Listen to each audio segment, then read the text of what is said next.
There's a thin line between heroism and madness. Here the line fades to nothing at all. This is a world of capes and lunatics. And nothing is off limits. Good morning, everyone. Welcome to the Capes and Lunatics, episode 23. We're down a few people today. It's me, Phil, but of course, the old reliable Charlie Esser is here. Hello. Low profile is in Canada. Running for Prime Minister. So that's all about. Oh, she's going to release the Department H files then. You know that. Nice. Finally, we get the truth. Oh, awesome. All right, so it's you, it's me. We did that great interview with Peter David. Hopefully that's the upload coming when here's just on the podcast. Come on, you guys. Yeah. Go for it. 1 hour. Settle in with a nice cup of apple juice while you're enjoying it, folks. That's a long one. 1 hour. Yeah, 1 hour, 21 minutes of the whole thing is good. It's all get dragged out. Mm-hmm. Yeah, well, he was a great interview. Oh yeah. You know. What's happening in the world, Phil? To quote Lois Lane. I don't know. Well, I know you said you fell asleep during Inhumans last night. Yes, basically, I realized that basically Scott Buck's view of the world is black guy, strong but dumb, Asian guy, smart, knows karate, redhead, always angry, blonde, super flighty. And it was just, it just gets painful at a certain point. It's like, not even Iron Fist was this bad. Oh. No, Iron Fist was not that bad. Iron Fist, it's not good. I'm not going to say Iron Fist was particularly good, but Iron Fist's problems had a lot more to do with editing.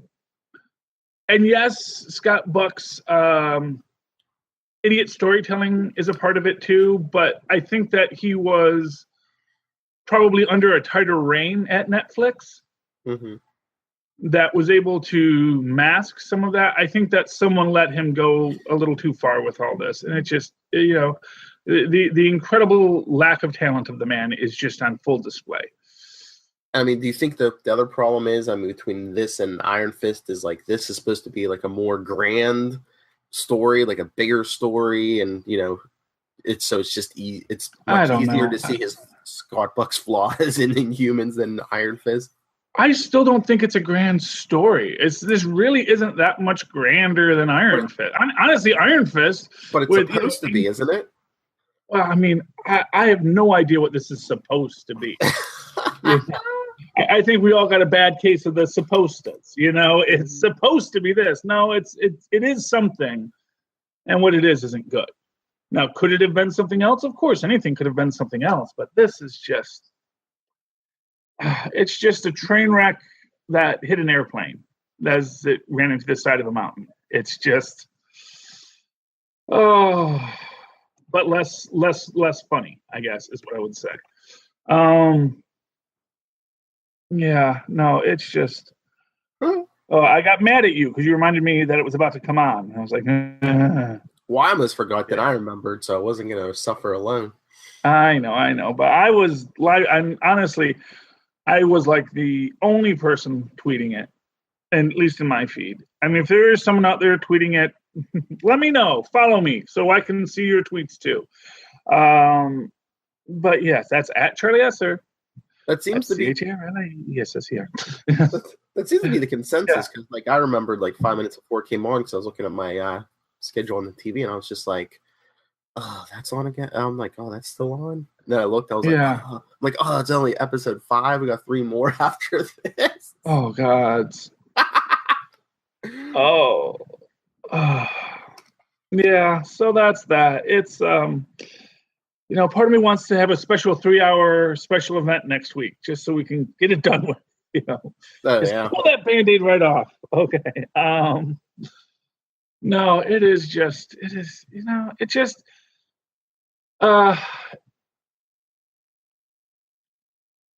I can't say it could have been great because, what I'll say is I think, when Maximus is the only interesting character, you have a problem. And that, I think, is 80% of the problem, is that the only character that has anything interesting going for him is Maximus. And, aside from, the Harvey Weinstein stuff, even when they're trying to make him evil, it's not quite that evil. They make this point that, where he wants to conscript other Inhumans into, finding Black Bolt in them. And, they're like, oh, this isn't the freedom people expected. It's like, well, they might have to fight for their freedom. Because guess what? You might have to fight for your freedom. That's not really a controversial statement, especially when you are upending the entire Inhuman structure paradigm. And here's what I'm going to say: for all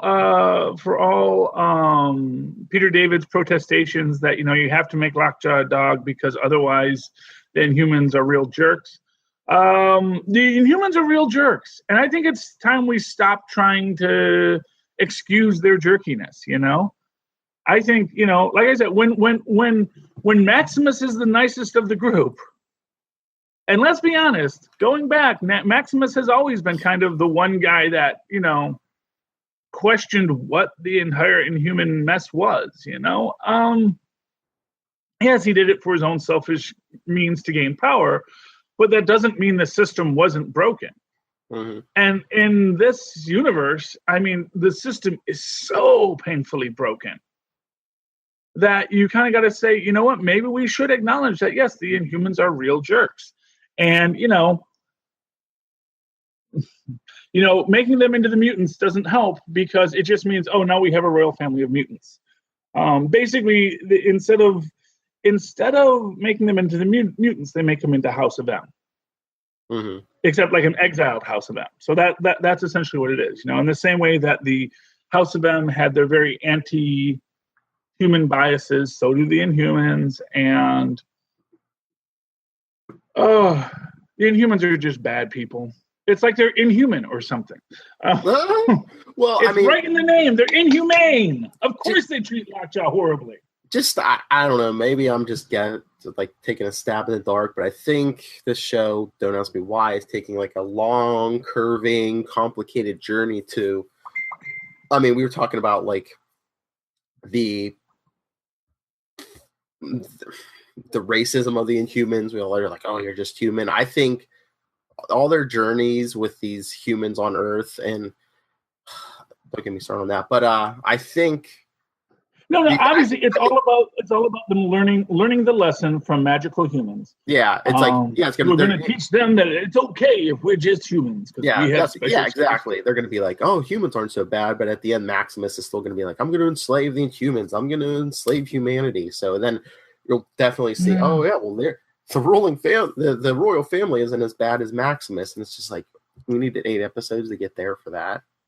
Yeah, and I think honestly, I don't know. Well, and like I said, I still want to know where Medusa's parents got exiled to. Threw them out the airlock, or does that mean that they sent them to Earth to live? Yeah, I don't know. Well, like I said, that's why I wonder if there's going to be this reveal, the scientist lady is actually the long lost sister of the Inhumans. Yeah, but I think that's the difference. I don't know. I think that's the difference between the Inhumans. And honestly, I don't care. That's the problem. Is that there's an interesting plot here, and I really don't care about it. Yeah. I didn't mean to cut you off, Phil. That's right. No, I was going to say I think that's the difference. That's the difference between Inhumans and, like, say, the Gifted. Like the Gifted, they keep most of their group together so they can build like that family or team dynamic. Inhumans, by the end of the second episode, they'd split everyone off. It's like, well, why are we supposed to care about them as a group if they're not interacting with each other? Well, because they're all they're each doing their own personal journey to become better people. So Karnak is learning, hey, maybe we don't have to just always know what's going to happen. Maybe we have to improvise. And Gorgon is learning, hey, maybe I shouldn't stomp on stuff. And Crystal is learning, oh, I don't know what Crystal is learning. I like my dog. I think she always liked her dog. And Medusa is learning, I'm even madder. And Black Bolt is learning, oh, I need Pepto. And because of his dyspepsia.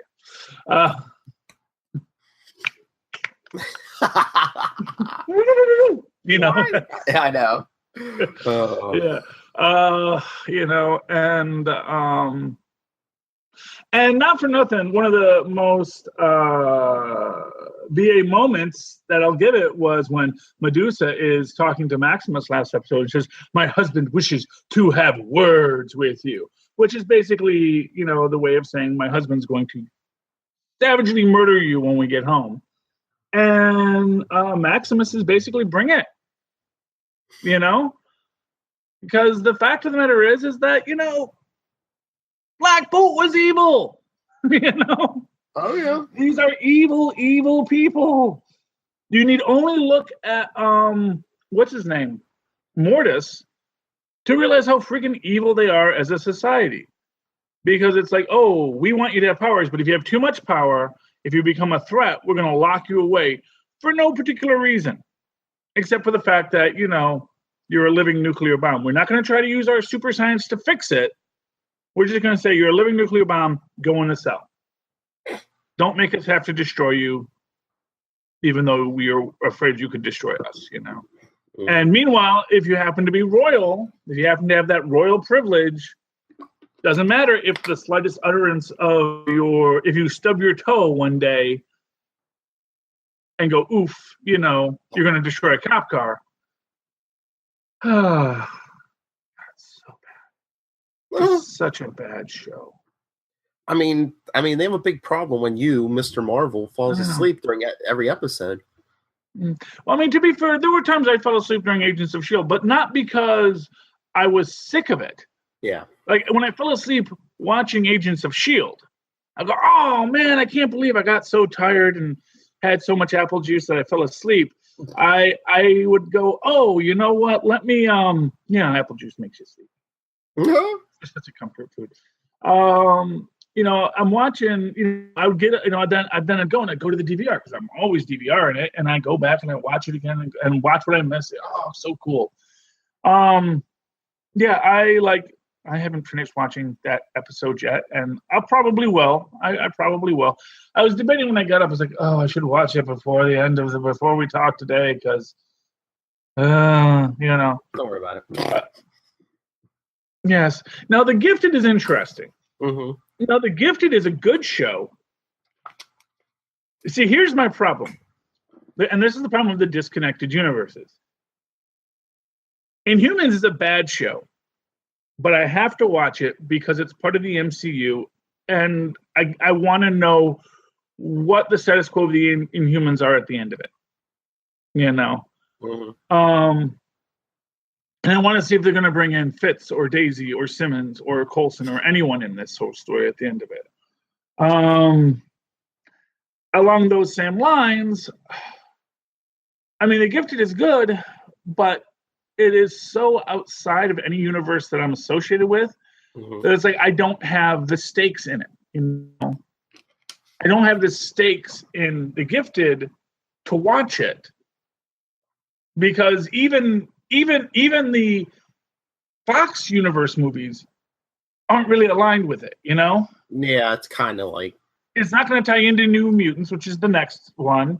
And we don't even know if New Mutants exists in the X-Men universe or if it's in the Dark Phoenix. You know, we don't know where it all plays out. And it's like, it's good, it's interesting, but I don't know if it really is demanding my attention. Yeah, but do you want Fox to try to like tie this in and tie Legion in because it's like they're gonna screw it up. You know they're gonna screw it up. Well, they're gonna screw up anything. You know, anything they touched. They can't keep their timeline straight on the X-Men, and that was like just one line of movies. Yeah, well, you know, it is what it is. But I like the interconnected Marvel. Because I like the interconnected comic books. Mm-hmm. I don't think that it means you can't go off in different genres because the comic books go off in different genres, but they're all connected. And I like that. That is what I think is the real saving grace of the Marvel Cinematic Universe. And for nothing else, it gets me to watch the Inhumans. So they're at least getting that, you know. Yeah, you know, it is what it is. Gotham I liked. Oh yeah. Yeah. Oh yeah. Gotham, I'm really loving Gotham. I like Solomon Grundy. Although I gotta say, man, I'm watching and I'm just looking at it. It's like, so Grundy has a super healing factor. Ed has a broken brain. How did these two things fit together? Blood sample. Yeah, well, actually, what I think is gonna be funny. Prediction: they're gonna young Frankenstein, or maybe, oh, you know what, Lee, the doctor, is gonna figure out, you know, if you had his healing factor, you wouldn't be brain dead right now. And they're going to do it, and they're going to do the transfusion. And what's going to happen is, yes, Ed will get his brain back and maybe get, you know, maybe a little bit of super strength out of the deal. But then Grundy, we're going to get super intelligent Grundy. Remember when they did super intelligent Grundy? So that'll be fun, you know. And then he'll wind up in Slaughter Swamp again. Now, we don't know what happened to Ivy yet, right? We just know that she drank a bunch of potions. Yeah, I don't think they ever showed then what happened there. Yeah, no. Yeah, because the interesting thing about Ivy, because, you know, I have a lousy TV, so I can't see that. First, when they went to the doc, I thought that was Ivy, but it was Lee. I can't tell one actress from another. All actors and actresses look the same to me. I'm sorry. They all have, like, you know, face number 4. And so... and I was thinking, oh, wouldn't that be cool? Because Ivy controls plants, and Grundy, for those who don't remember, is 90% plant-based. His body was replaced. This is why he was originally an original Green Lantern foe, because he was a plant zombie kind of Swamp Thing kind of character. His ring, which couldn't affect wood for reasons, because, you know, the Green Lanterns, they used to be afraid of wood. So 1940, what can I say? Yeah, you know, it was a simpler time. Yes, but his ring couldn't affect wood. That was always the thing. And one of my favorite. And so he couldn't affect Solomon Grundy. One of my favorite lines from Big Bang Theory is they're talking about that, the original Green Lantern and wood, and then later on the Green Lanterns couldn't affect yellow. And was it Raj or somebody says, so I could take them all out with a number 2 pencil? Yeah, basically. The whole yellow thing is weird, you know. You know, sometimes I think, you know, in trying to create that one weakness for your superhero, they go way out of their way, especially since most of them still have the weakness of bullets. Mm-hmm. You know, you think about it, you know, like Green Lantern, Wonder Woman, you know, you don't need that special, oh, if her hands are bound, she loses all her powers. It's like, oh, also, if you shoot her in the head, it kills them. You know, if you shoot Green Lantern, oh, yes, well, but he can make a force shield. Like, yeah, sure, you know, and Batman can wear a bulletproof vest, but it doesn't mean he's invulnerable to bullets, you know? Well, they kind of retcon that yellow thing where it's, I mean, they can't, it takes a more effort, but they can affect it now. But the whole thing with yellow was like parallax had infected the central power battery for years and years. Yeah, no, I've read the books, Phil. Please. DC? I never know what you read, DC. Green Lantern's one of the things that I've read on DC. So every so often, you know me, every so often I'll get like, I'm going to read a DC book. And I'll read it for like 6 or 7 issues, get basically everything that, you know, because I do a lot of info dumps, I think, in DC. Mm-hmm. And, you know, then I'll Wikipedia and I look for, oh, that's this and that's that. And I do my research. And then I get bored with it. And then it winds up on the Superman pile. Oh, sorry. Still have not read my Superman. Yeah. I was going to say, are you done with Superman? I haven't finished yet, but I really liked this last issue because we had a whole thing where he's a lot of fourth wall breaking. We go into the Slam Bradley, an old Slam Bradley comic where he beats up on Asian guys. Oh. Because that was a thing, apparently, for Slam Bradley. He likes to beat up Asian people. Well, again, was that like the 40s? Well, yeah, of course it's the 40s. Well, I mean, no, actually the 30s. Because it's the... Because you've got to remember, Detective Comics #1. That's who that character is from. Yeah, he is the. He is yin or something, as opposed to yang, or maybe he's yang. I don't know. I have to finish reading it, but I got like halfway through it, and then my subway ride was over, and then I never got back to it because it's been busy at work. Oh, but I have to read it, and so I'm still liking New Superman. Really enjoyed. What did I really enjoy this week? Really enjoyed Thor. Yes. 700. Thor 700. All the Thors that's fit to print, including Old Man Thor with Jane and Steve. And then we got Future. We got what is that? The all black. The Necro Sword has infected Galactus, and then infects Ego. So that's cool. And Ego bites Galactus's arm off. And there's Loki, plotting and scheming as always. And then we get Throg. Frog of Thunder. Mm-hmm. And Hulk versus Thor, that was cool.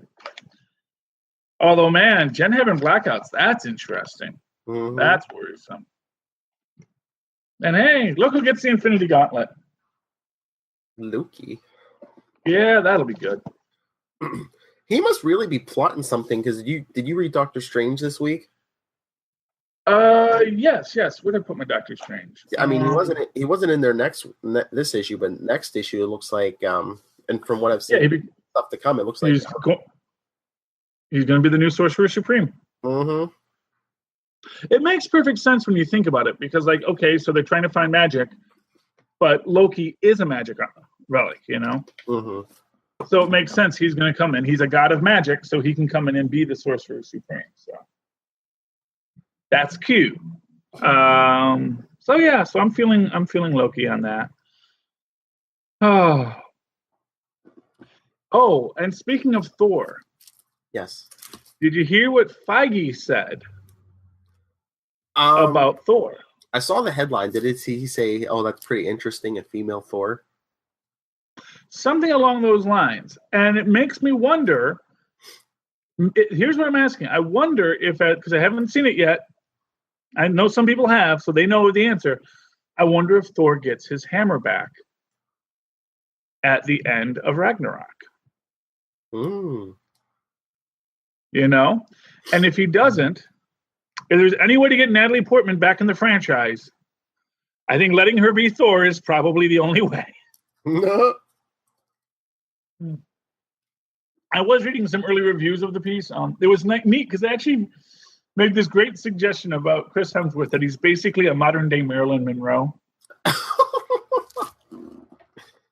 That he's just super beautiful and sexy, and he knows it, and he knows how to play that for comedy. And it's like, yeah, okay, I see that. So Chris Hemsworth is our modern-day Marilyn Monroe. Print that up.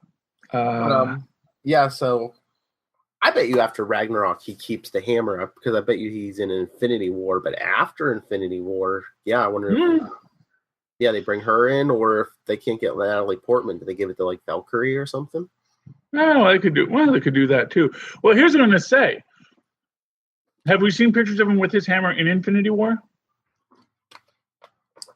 I don't remember. Yeah. See, this is what I'm wondering.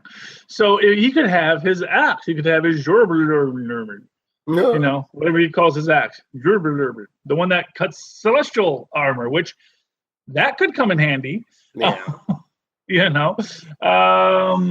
So to that end, maybe he doesn't have his hammer in Infinity War. Oh, but maybe he has to go back to the axe. While we're on Infinity War, I don't know if we've ever talked about this rumor. I keep hearing this rumor. Mm-hmm. I keep hearing it from Kevin Smith. I don't know, but Thanos. We always know, we always talk about how he's obsessed with death, and always macking on her. Are we going to get that in the MCU? But instead of death, are we going to get him trying to win the affections of the death goddess, Hela? Well, I mean, that's what we're doing in the books right now, so it makes perfect sense to me if they do.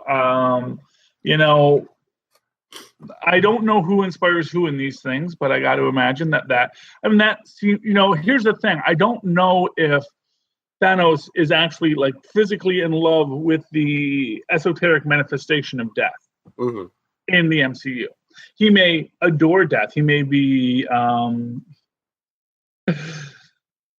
was trying to think of a word for that. I was like a necrophilia. Oh wait, no, that doesn't quite encompass what we want to say about him. We could go with a mortophiliac. We'll go with, I guess. He is obsessed with the concept of death. But I don't know if it has that physical manifestation in the MC universe, or that he has experienced that physical manifestation. So, for example, with Doctor Strange, you could have that physical manifestation. You could have death appear, but you could also just have that as a completely other thing. Completely random thought. Speaking of Doctor Strange, Robert Englund has said that he is done playing Freddy Krueger. I don't know if anyone was asking him to, but he's officially done now. And it got me wondering, would he make a good Nightmare in Doctor Strange 2? Because that is Doctor Strange's, literally his oldest comic book enemy is Nightmare. That's who he faces in his first soiree out in the world of superheroism. And I wonder if we're going to get Nightmare in that second film.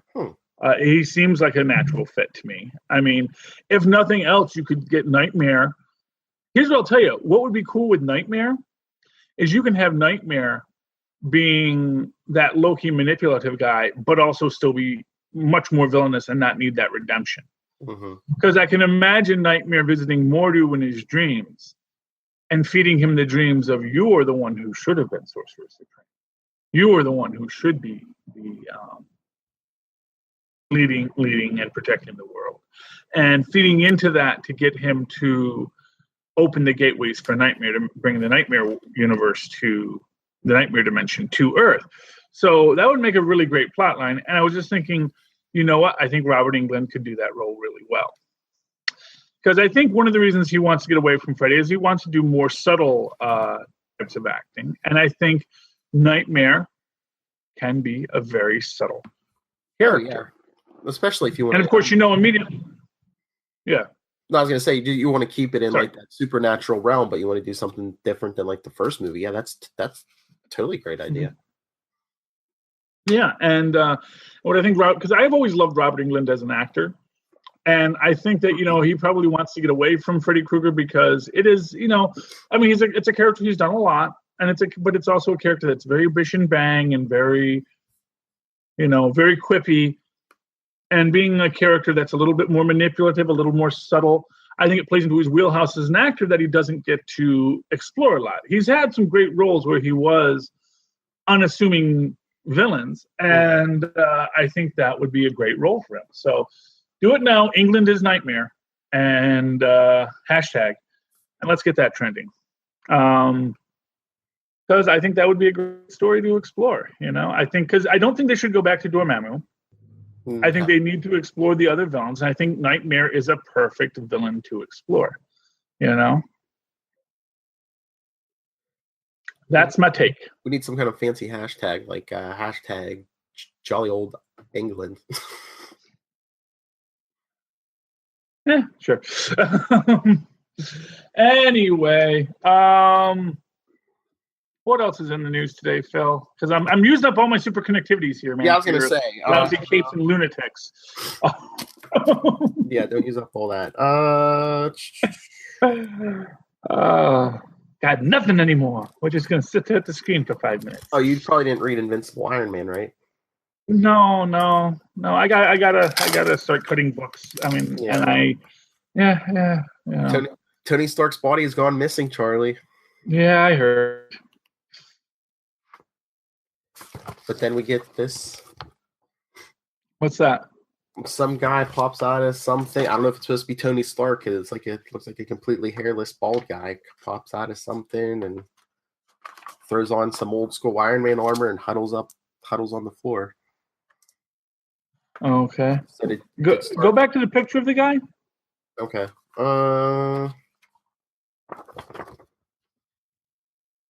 Okay. Oh, they got him as a white guy. Okay. If it's a black guy, that could be James's next body.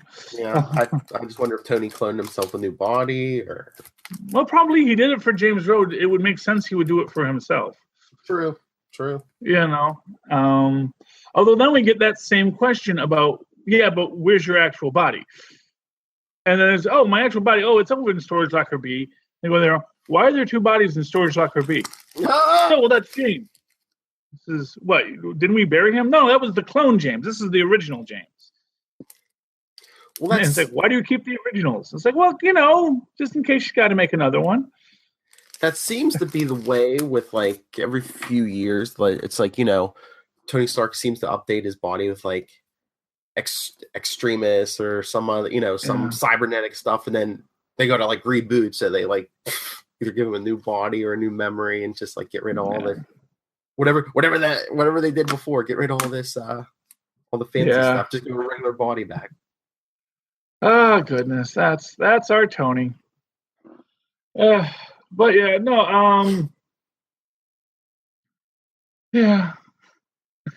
mean, Iron Man is cool. I like Tony Stark. I like Riri Williams. Still not big on the name Ironheart, though.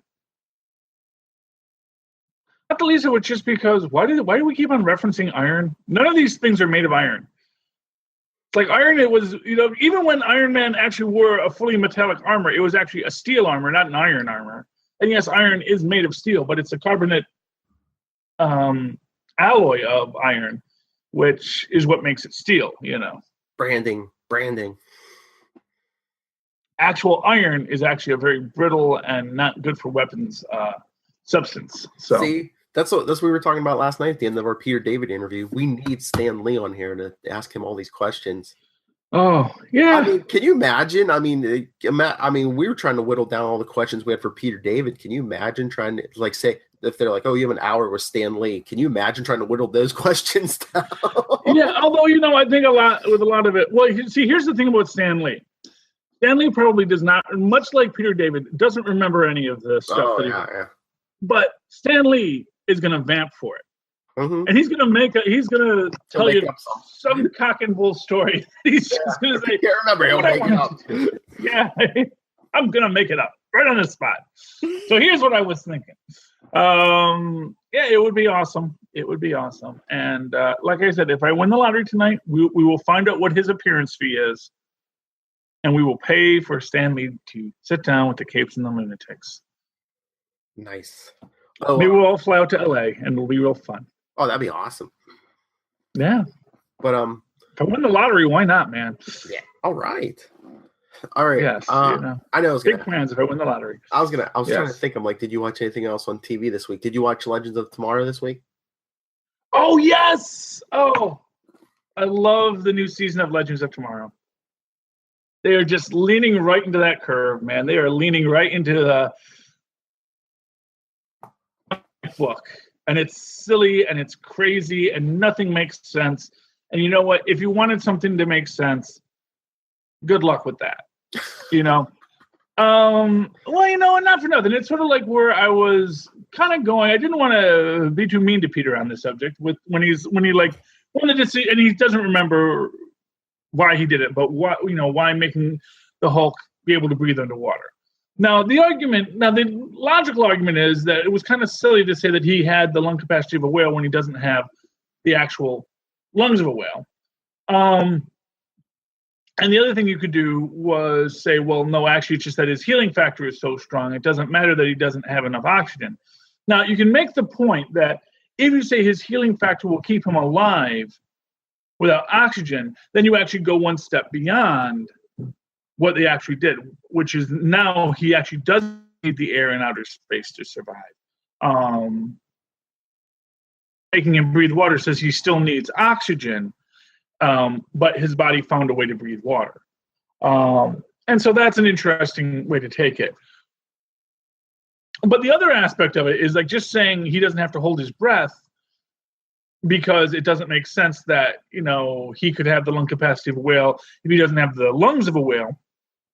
It doesn't make sense anything about the Hulk physically, you know. I don't care how much muscle mass you have. You don't have, you know, unlimited strength. I don't care, you know, and let's not even go into the conservation of matter and energy question on that whole thing, you know.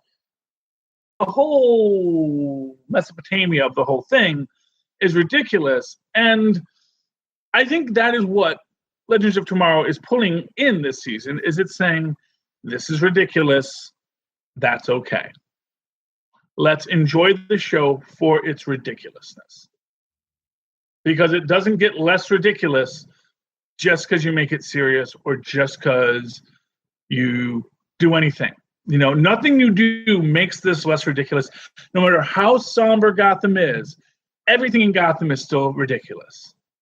You know, no matter how gritty and tough the Arrow is, he's wearing a green outfit and shooting bow and arrows at people. He's ridiculous.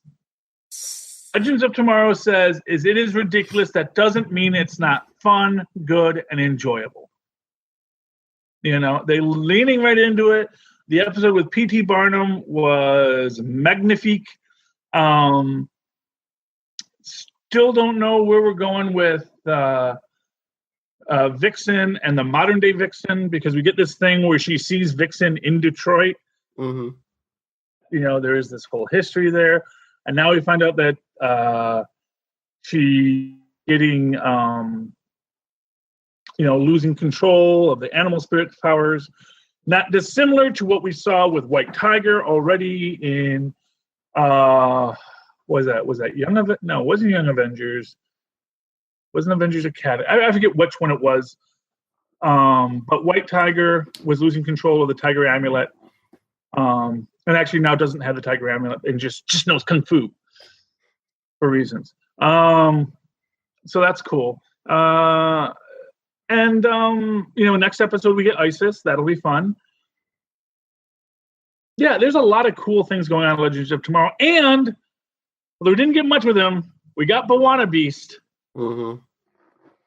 If you watched it, Bwana Beast, you see him. I was waiting for something to happen with Bwana Beast. It's like, hey, that's Bwana Beast. They put Bwana Beast in here.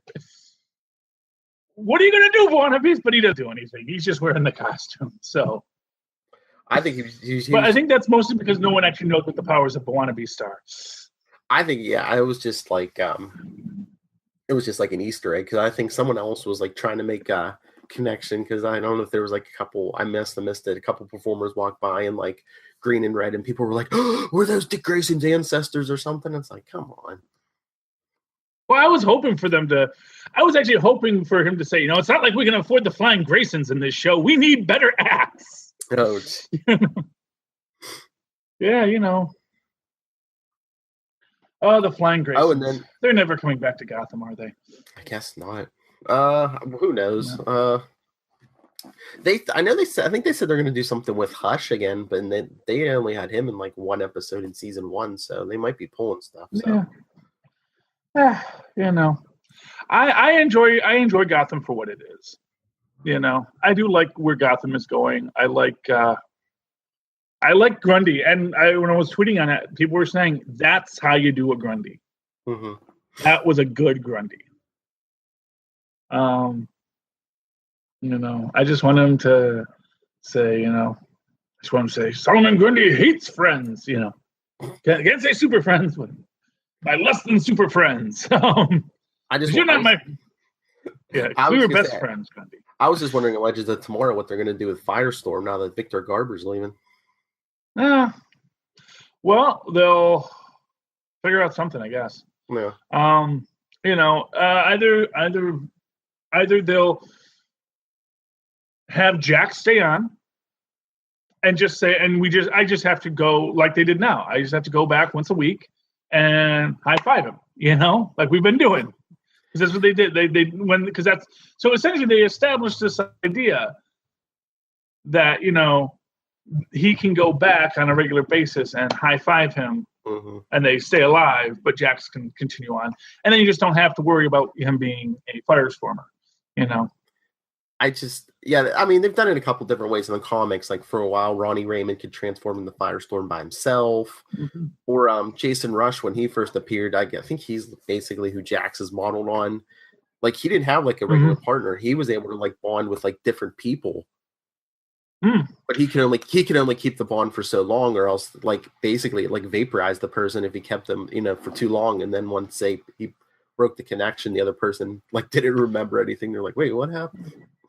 So what they'll do when they write them out, they're going to have this thing where you're going to have, like, some kind of quantum inversion transporter accident. And then you're going to see, and you'll have Victor Garber there, and you're going to see Firestorm there, and then you're gonna see either Jax is just gonna be able to become Firestorm when he needs to, which means now we got to spend a Firestorm every so often, or you're gonna realize it's gonna be that thing that you're gonna have someone else there, like you're gonna have somebody else's head floating next to him. Although they don't ever do that, which is kind of that annoys me a little bit because that was always my favorite thing. It was the little translucent head floating next to him. It'll be Rory. That'll be fun. Oh, Rory with Firestorm powers. He would be so happy. But then it's going to be this thing that they have to. They're going to have the thing. Okay, I can't merge with the same person for prolonged periods of time, but I do need to merge with people to become Firestorm. And they're going to say, I just won't merge with people because now his molecules have stabilized, so he doesn't have to constantly be merging. So you have that, and you still have it in your back pocket when you want to have that Firestorm big season ender. You still have it in your back pocket, but you have a really good reason why we're not always using Firestorm. But between not having to use the effects so much and Victor Garber's gone, see, I can write myself out of anything, man. Hollywood, hire me. That's right. You know. Somehow yelling at a computer screen every week saying Hollywood hire me has not gotten me a job in Hollywood yet. Apparently, becoming world famous in Hollywood is much harder than Mr. Peanut Butter has led me to believe. You're nuts. That's a controversy I want to talk about. But you know what? I'm going to save that one for super connectivity. What do you have anything else here, or do you want to get the super connectivity? How long have we done this? Because we've got to make sure people are getting their money's worth on the content. Hey, we're almost at an hour, and we had the big long Peter David interview this week. Hey. Okay, so let's cut it here, and then tune in for super connectivity for the big, controversial BoJack Horseman question. Bum bum bum. To be continued. You're gonna be sad you missed this episode, Lilo. All right. So if anyone wants to get a hold of us, send us your feedback. Is Charlie crazy? We know the answer. But email us, capesandlunatics@gmail.com. Our voicemail, 614-382-2737. That's 614-38-CAPES. Follow us on Facebook, on Twitter, @CapesLunatics. And if you want to we had a lot of interviews lately. If you want to, if you're any kind of creator, doesn't even have to be comic books, get a hold of me, nightwingpdp@gmail.com. On Twitter, I am @nightwingpdp.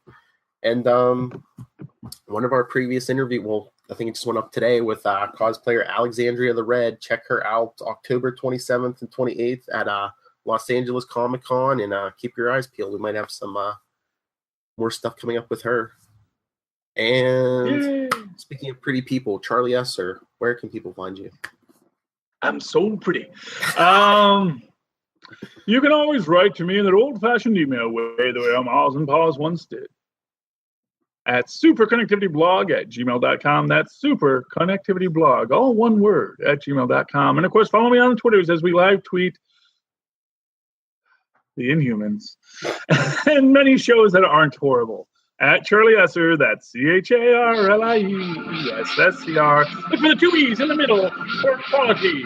And until next time, ladies and gentlemen, we have been the Capes and the Lunatics.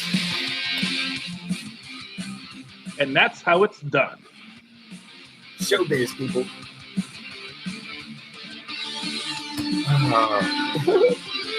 Hire me, Hollywood.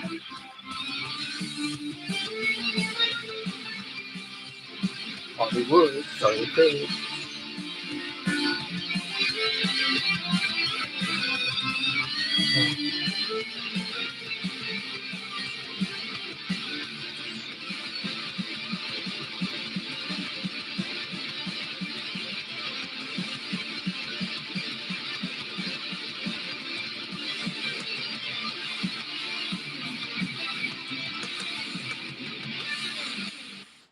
Why, Inhumans? Why?